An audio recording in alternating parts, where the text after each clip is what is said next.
about the past, you see. All these questions that you throw at me. Silence answer louder than unspoken.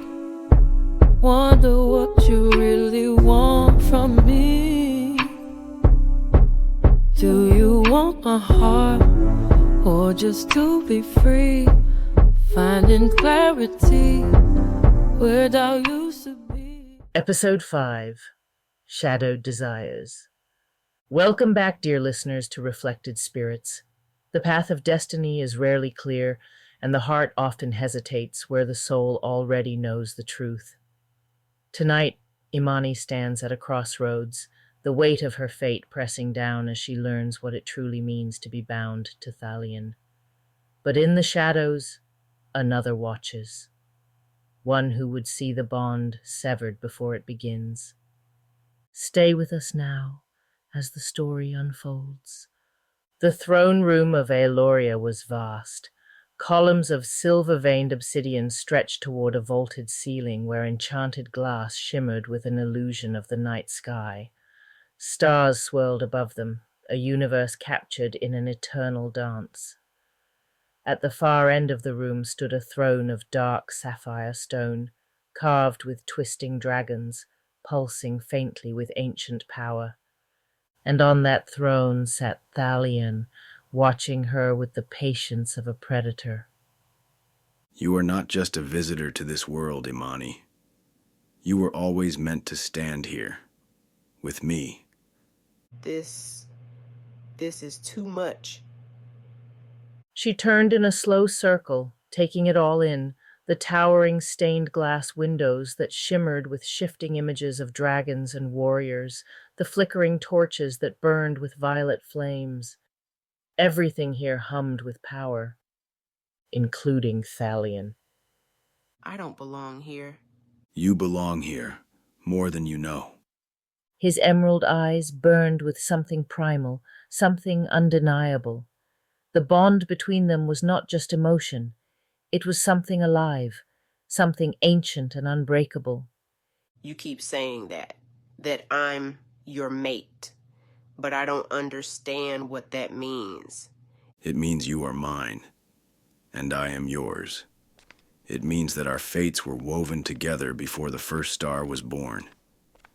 He was standing before her now, so close she could feel the warmth of his skin, the barely restrained power beneath the surface.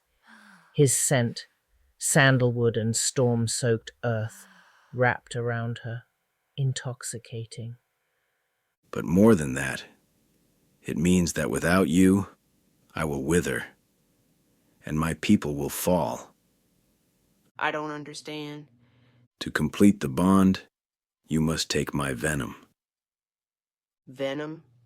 A bite. The final seal of our connection. It will weave us together, body and soul, for all eternity. And if I don't? Then Aeloria will fade. I will fade. Without you, our magic will die. Venom. A bite. A bond that could never be undone. Forever.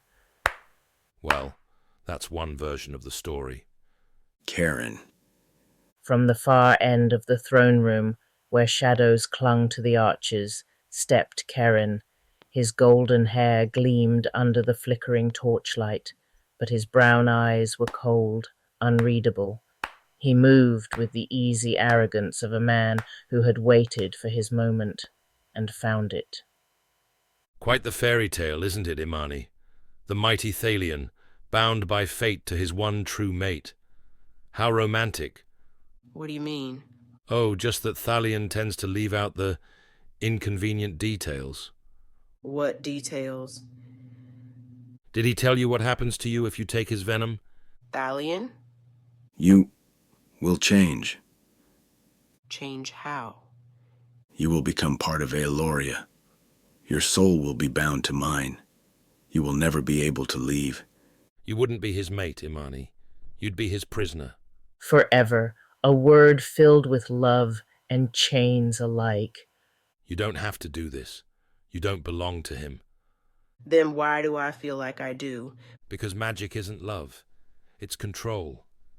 The battle was no longer one of swords and claws, but of hearts and minds. And Imani stood at its center. Join us next time, dear listeners, for another chapter of Reflected Spirits. Underneath the moonlit sky, we sway. You see the shadows of our